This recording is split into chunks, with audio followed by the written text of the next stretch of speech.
Hello বন্ধুরা, welcome to তনুর সংসার। এখন প্রায় ভোর ওই 4:45 বাজে। আর আজকের ভিডিওটা আমি এখান থেকেই শুরু করলাম। তার কারণ যদিও পরে জানাচ্ছি, জানতেই পারবে আস্তে আস্তে। তবে এখন যেটা লক্ষণীয় সেটা দেখো কিভাবে আস্তে আস্তে রাতের সমস্ত অন্ধকার কাটিয়ে ভোরের আলো ফুটছে। আর সেই সাথে সাথে আকাশ বাতাস প্রত্যেককে যেন প্রত্যেকটা জীবজগৎকে এটাই বার্তা দিচ্ছে যে ওঠো, সকাল হয়ে গেছে। যদিও বেশ কয়েকদিন ধরেই আমি খুব আনন্দেই ছিলাম এই আজকের দিনটার জন্য, আর সেই আমার আনন্দের প্রতীক্ষিত দিনটি এসে উপস্থিত। বহু দিনের আমার ইচ্ছা ছিল আমি সপরিবারে আমার বাবা মাকে নিয়ে জগন্নাথ দেব দর্শনে যাব, আর এত দিনে আমার সেই আশা পূর্ণ হতে চলেছে। আজকেই বিকেল না, ওই সন্ধেবেলা আমাদের ট্রেন আছে। ওই জন্য তার তোড়জোড় তো এখন থেকেই শুরু করতে হবে। জামা কাপড় আমি বার করেই রেখেছি, কিন্তু সেগুলো প্যাক করা হয়নি। কিন্তু তার আগে রাত্রে ট্রেনের ডিনারটা আমি এখান থেকেই রেডি করে নিয়ে যাব। মেনুতে সিলেক্ট হয়েছে রুটি, চিকেন কষা আর মিষ্টি।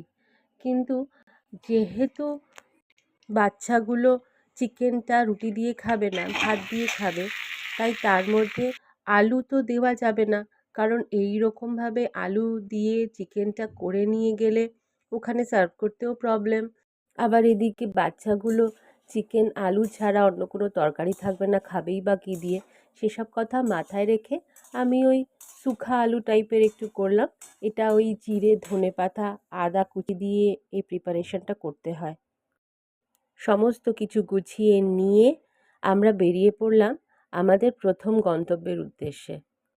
যদিও ট্রেনের সময়ের থেকে অনেকটা আগেই আমরা বেরিয়ে পড়েছিলাম। আসলে এত বৃষ্টি হচ্ছে, তার উপরে রাস্তার জ্যাম, সব কিছু মিলিয়ে মিশিয়েই আমাদের টেনশন থেকে আমরা বেরিয়ে পড়েছিলাম একদম তাড়াতাড়ি।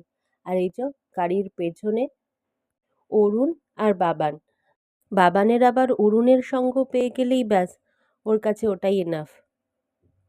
নাও, দেখতে দেখতে আমরা আমাদের প্রথম গন্তব্য শালিমার স্টেশনে পৌঁছে গেছি। এখান থেকেই আজকে আমরা ট্রেন ধরব। কৌশিকের যেহেতু আজকে অফিস ছিল, ওই জন্য ও অফিস থেকেই ডাইরেক্ট এখানে আসবে বলে সেটাই আমাদের প্ল্যান হয়েছিল। কথা মতন চলেও এসছে। আসলে ওর অফিস ছুটি হওয়ার পরেই এই শালিমারের রাস্তার ডিস্টেন্সটুকু খুবই অল্প। আমরা যখন প্রায় গাড়িতে মাঝপথে, তখনই ফোন করে জানালো যে ও স্টেশনে ঢুকে গেছে। একদম মেন গেটের সামনেই রয়েছে, যেন আমি চলে আসি। বাহ, একই ফ্রেমে এদের সবাইকে পেয়ে আমার খুব প্রশান্তি লাগছে। আর তার থেকেও বড় কথা কি জানো, এই ট্যুরটার আমার বাবা মা যখন আমার 1.5 বছর বয়স তখন গেছিলেন আমাকে নিয়ে পুরী। আর তাদের বিবাহিত জীবনের এই 35-36 বছর পার হয়ে এইবার আবার যাচ্ছেন পুরী, তাও আমরা সবাই সঙ্গে।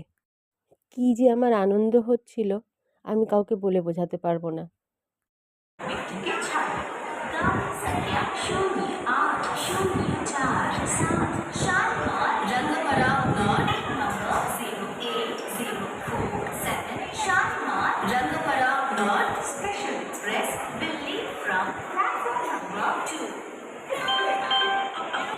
দেখো, আর একটা জিনিস তোমাদের সঙ্গে শেয়ার করি।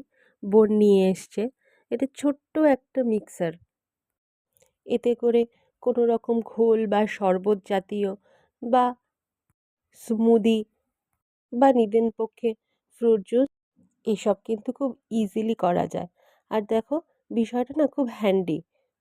আমার দেখে খুব ভালো লেগেছে, তাই বোনকে জিজ্ঞেস করছিলাম ওটা কোথা থেকে কিনেছে। এরকম একটা ট্রাভেল ফ্রেন্ডলি প্রোডাক্ট যদি সঙ্গে থাকে সত্যিই খুব ভালো হয়। যেহেতু অনেকক্ষণ আগেই আমরা এসে পৌঁছে গেছিলাম আর ট্রেনও সময় মতন স্টেশনে দিয়ে দিয়েছে, তাই জন্য সবাই আমরা উঠে বসলাম ট্রেনের মধ্যে।